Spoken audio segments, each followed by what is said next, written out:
Fala, cervejeiros! Tudo bom com vocês? Sejam bem-vindos, mais um vídeo do Com Cerveja começando, e hoje a gente vai falar um pouquinho sobre como fazer uma cerveja mais seca, respondendo aí a dúvida do Sérgio Cruz. Deixa eu ler o que ele mandou pra gente. Ó, Daniel, tudo bem? Tenho feito a maioria das minhas levas em infusão única, mantendo na casa dos 66, 68 graus, ok? Minha dúvida é com relação ao corpo da cerveja. Caso queira uma cerveja com menos corpo, mais seca, manter a temperatura na casa dos 60 graus seria suficiente? Ou isso está mais associado ao modo como a levedura vai trabalhar, ou seja, uma levedura de alta atenuação. Então, resumindo, como conseguir uma cerveja mais seca?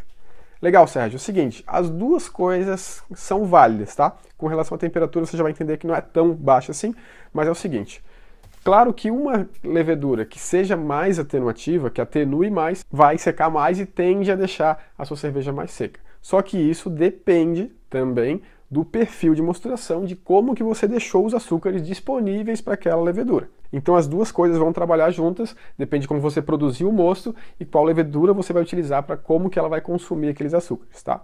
Então, infusão simples, na casa de 67 graus. Você está pensando numa cerveja com um corpo médio, ou seja, você vai deixar uma quantidade de açúcares ali não fermentáveis que vai deixar um certo corpo na cerveja.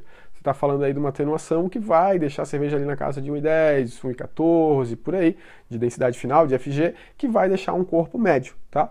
Então, não, eu quero diminuir esse corpo, eu quero um final mais seco. Então você pode sim baixar essa temperatura de mosturação, não 60 graus, não tão baixa assim, mas ali na casa dos 64 graus já é suficiente para você conseguir, com uma infusão simples, uma cerveja que fique mais atenuada. Você também pode fazer rampas, pode trabalhar numa casa de 60, depois na casa dos 70 e controlar aí o tempo em cada uma dessas rampas para também fazer com que esse corpo, né, com que esse perfil de mosturação deixe o corpo mais baixo lá no final, ou seja, que você tenha mais açúcares fermentáveis. Mas a regra é simples, baixou um pouco a temperatura, a proporção de açúcares fermentáveis para os não fermentáveis aumenta, ou seja, a quantidade de açúcares não fermentáveis remanescentes no mosto ali vai diminuir, e isso faz com que você fique com menos açúcar não fermentável depois da fermentação, e isso faz o corpo ficar mais baixo. Essa é a lógica, tá?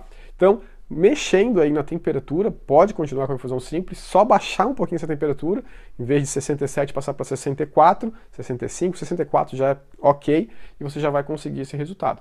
E aí, claro, depois lá no final, quando for fermentar, utilizar uma cepa que fala-se, né, que às vezes que é mais agressiva, que consome bastante, vai fazer com que você reduza também esse corpo, né, consiga um consumo maior de açúcares. Aí tem também outras questões, tem que ter uma taxa de inóculo adequada, o mosto tem que estar bem oxigenado, para que as leveduras consigam trabalhar bem e aí consumir o açúcar com o potencial que elas têm. Se você não dá condição adequada para a fermentação, mesmo que você tenha feito uma mostura certa, mesmo que você coloque uma levedura que é bem atenuativa, que consome bem, se você não der as condições adequadas para ela, não vai trabalhar muito bem, obviamente, e a atenuação não vai ser tão boa quanto você precisa e você vai acabar ficando com um pouco mais de açúcar ali que vai deixar a sua cerveja ainda com corpo. Então são vários fatores, né, dentro do processo que você precisa controlar para conseguir chegar no resultado ideal. Uma outra coisa que também é interessante é você trabalhar com açúcar durante a fervura, no caso, que é o que muitas cervejas, estilo belga, por exemplo, aumentam aí o teor alcoólico e o corpo delas é para ficar baixo, então você pode ter uma fonte de açúcar que é totalmente fermentável, consegue trabalhar ali aumentando a gravidade, levando a cerveja para o perfil que você quer e geralmente o consumo desses açúcares são mais rápidos, são bem eficientes e você consegue uma cerveja com menos corpo, tá? Então assim, eu quero uma cerveja com 6% de álcool, 7% de álcool. Conseguir esse teor só com malte, é difícil que você consiga uma boa atenuação para que ela fique com um final bem seco. Claro, também, como eu falei, vai depender da cepa que está trabalhando ali. Mas se você utilizar parte desse grist aí com açúcar, às vezes uns 10%, às vezes um pouco menos, um pouco mais, depende muito do estilo, tá? Você vai conseguir também fazer com que ela seque mais durante a fermentação. É uma outra estratégia para você ter uma cerveja bem seca. E claro, de repente, se você utilizar aí for fazer uma sour, por exemplo, uma cerveja ácida que vai utilizar leveduras selvagens, aí você vai conseguir secar ela bem porque as Brettanomyces, por exemplo, elas consomem os açúcares não fermentáveis, né? Dextrinas, por exemplo, que são os açúcares não fermentáveis. Por Saccharomyces, essas leveduras selvagens conseguem. Então, se for de repente uma cerveja que você faz uma fermentação primária com uma levedura Saccharomyces normal e depois você pode entrar com uma levedura secundária que é uma Brettanomyces, por exemplo, talvez o jeito mais simples e mais comum de fazer sours, tá? Aí você vai fazer dessa forma, com certeza ela vai consumir aquelas dextrinas que ficaram da fermentação primária.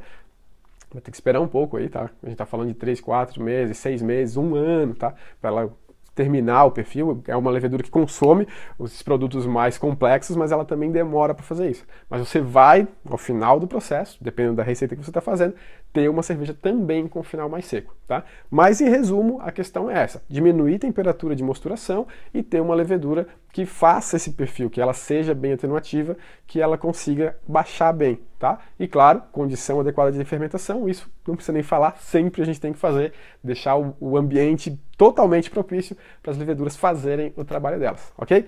Era mais ou menos isso, espero que tenham gostado da dica de hoje. Se não tiver inscrito no nosso canal ainda, se inscreva. Se ainda não se inscreveu no Workshop Cervejeiro, aproveita também, o link da inscrição vai estar aqui embaixo do vídeo e a gente se vê amanhã, no próximo vídeo. Tchau, tchau!